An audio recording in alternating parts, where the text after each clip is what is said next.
Shalom Bapak Ibu Saudara yang diberkati Tuhan.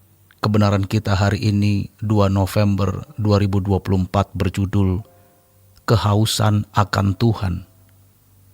Orang yang rendah hati adalah orang yang selalu merasa membutuhkan Tuhan dalam segala keadaan. Apakah ia dalam keadaan nyaman, tenang, teduh, tidak bermasalah, atau sedang dalam keadaan bergejolak, kritis, krisis, dan banyak masalah. Ini sangat prinsip. Jadi sebaliknya, orang yang sombong adalah orang yang tidak merasa membutuhkan Tuhan. Kalimat ini sederhana, tetapi sebenarnya tidak sederhana. Ada kompleksitas, ada kerumitannya di dalam hal ini.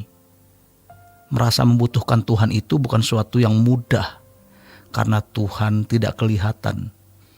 Dan Tuhan sering menguji kita sebagai umat pilihan. Seberapa kita mempercayai dan tidak mencurigai Dia, yaitu ketika Tuhan membawa kita ke dalam keadaan-keadaan yang benar-benar kritis, krisis, dan seakan-akan Tuhan tidak ada. Dalam sejarah kehidupan orang-orang yang dikasihi Tuhan, kita melihat fenomena ini. Misalnya Abraham yang hampir 1/4 abad menunggu anaknya lahir.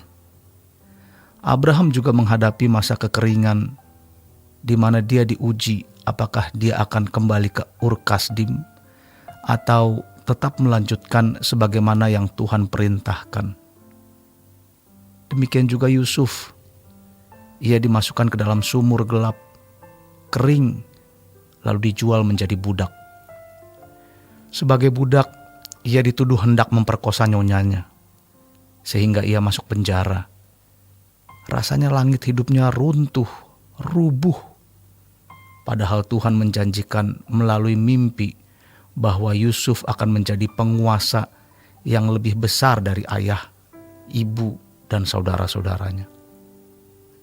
Belum lagi bicara soal Musa, Daud, tokoh-tokoh iman yang dibawa Tuhan ke satu keadaan yang sering digambarkan sebagai padang gurun.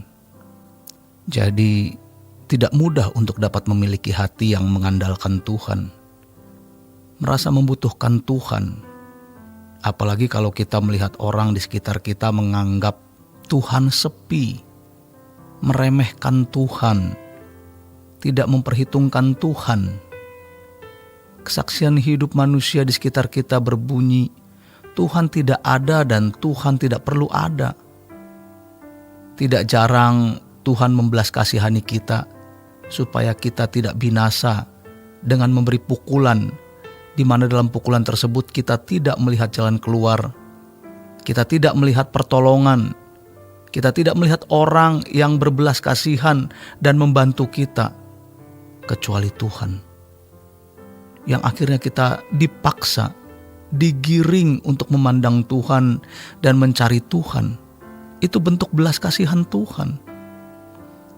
Jadi kalau Tuhan memukul kita, membawa kita kepada keadaan kritis, krisis, puncak kesulitan, atau yang sering orang bahasakan dengan titik terendah, sejatinya itu supaya kita memandang Tuhan ke atas.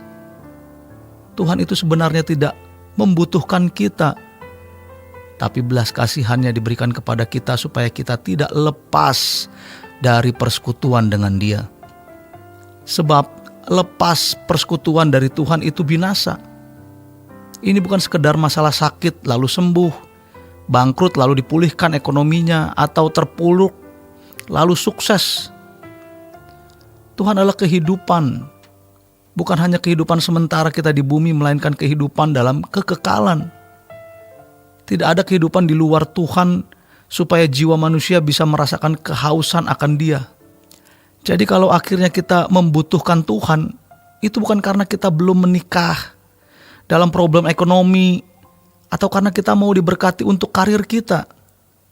Namun masalahnya, tidak banyak orang sampai pada kehausan di mana ia merasa membutuhkan Tuhan. Banyak orang yang jiwanya sesat, kehausannya itu kepada perkara-perkara dunia. Cita rasa jiwanya telah dirusak disesatkan oleh iblis, sehingga ketika membutuhkan Tuhan pun bukan karena Tuhan yang diharapkan dapat memuaskan dahaga jiwanya. Namun supaya masalahnya selesai, mereka adalah orang-orang yang sebenarnya tidak setia kepada Tuhan. Tetapi hebat sekali Tuhan kita.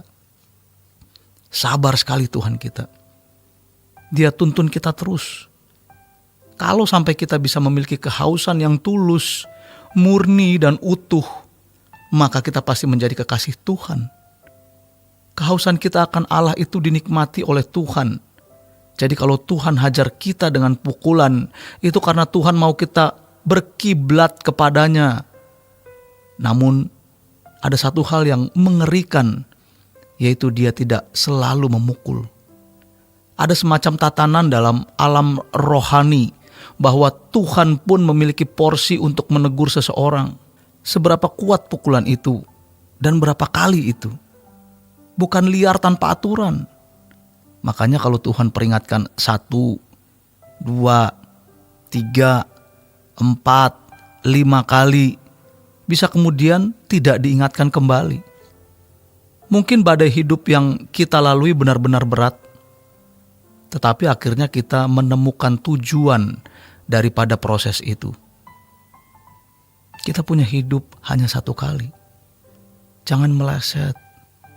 Kita harus memiliki perasaan melo yang kudus, bukan melo yang rentan jiwa. Menjadi orang yang kuat menghadapi keadaan dunia seberat apapun. Orang yang bisa menangis di kaki Tuhan pasti tidak akan menangis menghadapi dunia. Tapi orang yang menangis menghadapi dunia tidak mungkin bisa menangis di hadapan Allah. Dan salah satu ciri orang yang bisa menangis di hadapan Allah adalah orang yang berani menghadapi dunia, berani memikul beban penderitaan orang lain. Demikian kebenaran kita hari ini. Selamat berjuang memiliki kehausan yang tulus agar kita dapat menjadi kekasihnya Tuhan. Tuhan Yesus memberkati.